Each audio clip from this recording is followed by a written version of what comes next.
Hi everyone, this is KT here.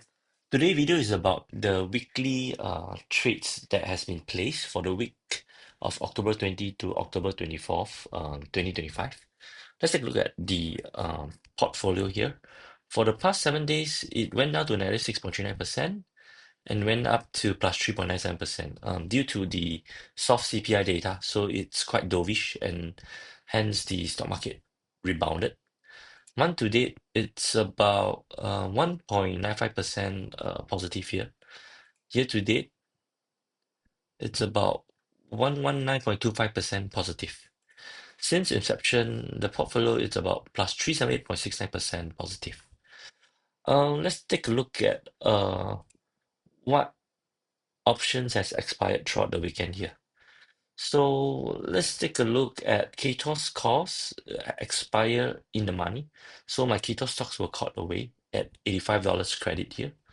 Next, GLD 345 puts, SEZAC 145 call, JD 30 put, JD 40 call, Poyet 7 put, AMD 150 puts all expire of the money.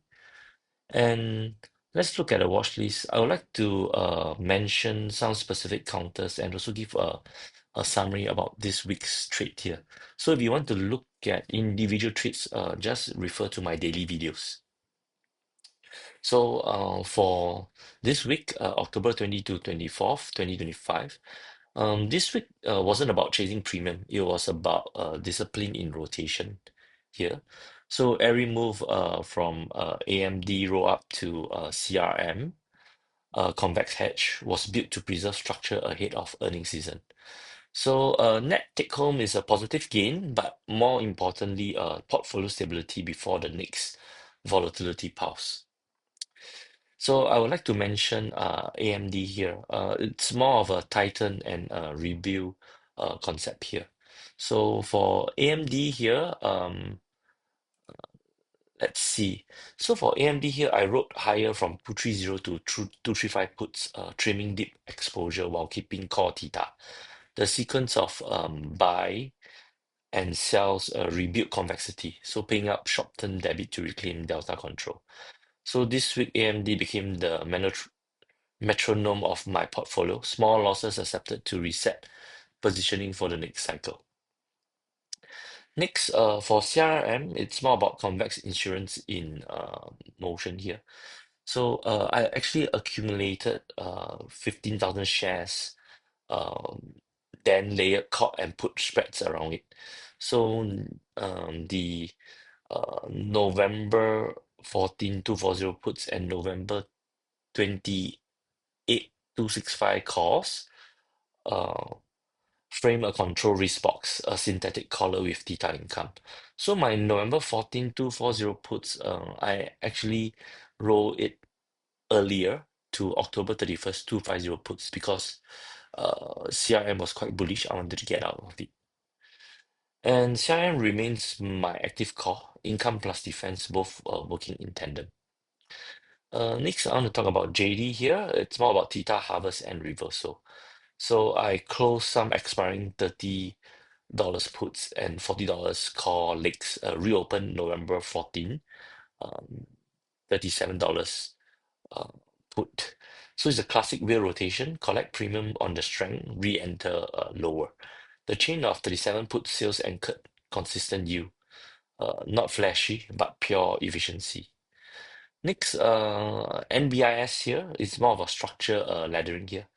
I extended duration from October to December, 100 puts, and November,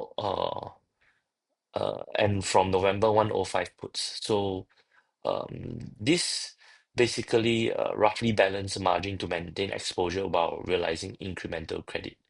This was a quiet grinder, steady premium, minimal noise.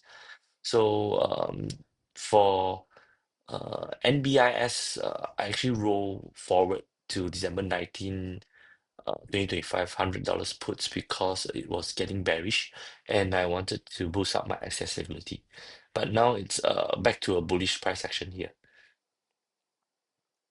Next, for Poet, it's more of a micro income leaks. I actually had Poet's expired $7 uh, 24th October here.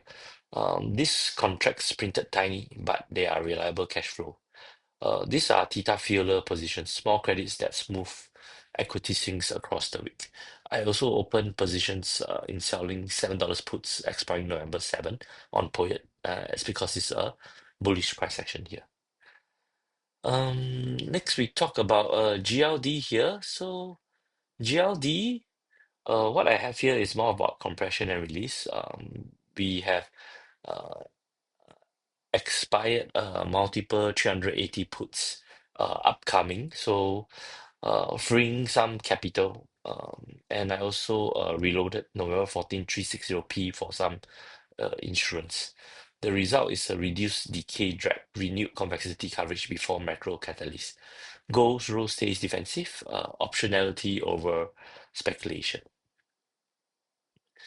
So for STZ here, it's like a mini cycle U for me. Um, so the November 750 call sold here kept Theta ticking without capital strain. This counter is a low delta, high ROE, pure U maintenance leak or this position. And I sold quite a numbers of calls here for STZ because it's still a neutral price action here. And KTOS is out of my portfolio because got assigned. It's a clean equity unwind, so realized gain offset the soft premium weak elsewhere. It's the wheel in motion. Assignment isn't punishment, it's just a closure. But I wouldn't be dabbling in KTOS because I think that this KTOS thematic theme of the defensive sector, it's very volatile. So I'll just stick to fundamentally sound stocks here. Uh, Last but not least, about SoFi here, I scaled into November 14, 25, uh, $25 puts here. Uh, so it's just to roll 1 week later. So this consistent flow of small credits illustrates how retail names serve as my volatility buffer. These are the specific mentions here for this week.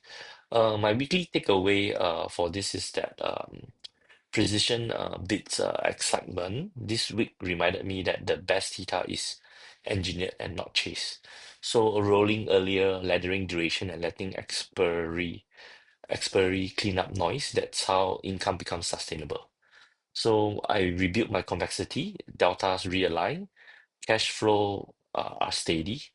So I got a net positive credit here, just pure architecture here. So I think that's all for this week for my portfolio where I mentioned some specific names here. And coming next week, it's going to be a bullish week because it seems that China and America are coming to a constructive deal.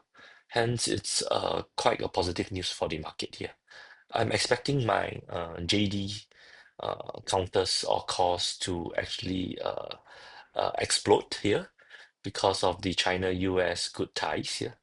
So let's take a look. I think overall you will have a net positive effect on the market. So remember to like this YouTube video and also subscribe to this YouTube channel. Turn on your notification bell. Have a great day, everyone. Signing off here.